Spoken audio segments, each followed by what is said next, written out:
Hey everyone, and welcome to week 7. We're moving right along, and this week we have a pretty light um, workload.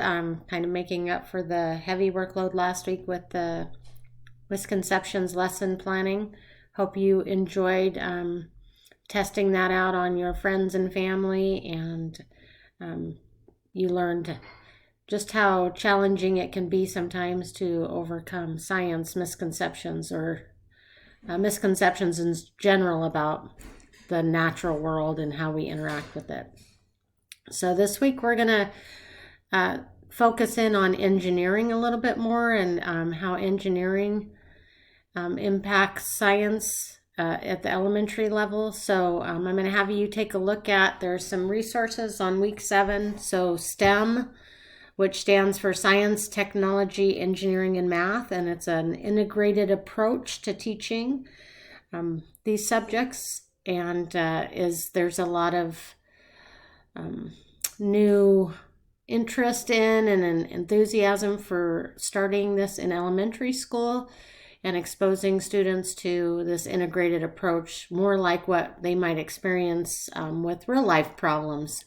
So I have a couple of short videos for you to watch as always, and then there's a really interesting and fun lesson plan for kindergartners that incorporates engineering, and then just a description of what needs to be included in STEM, or what are the attributes of STEM lesson plans.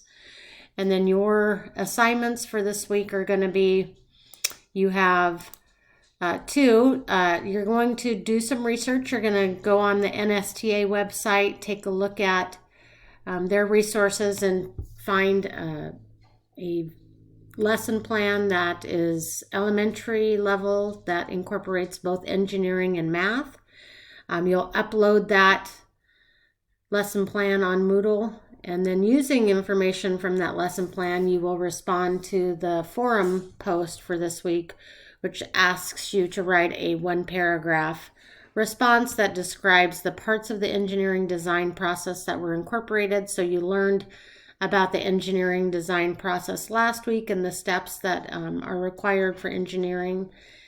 So that was the planning and revising. Those are the 5 steps to the engineering process. So what parts of those actually were incorporated in the lesson plan, and then also how was math integrated into that process? And so that's if it was. So that's your 1-paragraph response for this week. And then I'd like you to respond to one of your classmates' posts about their lesson plan. So you get a little chance to see some different ideas about how engineering is being used in elementary.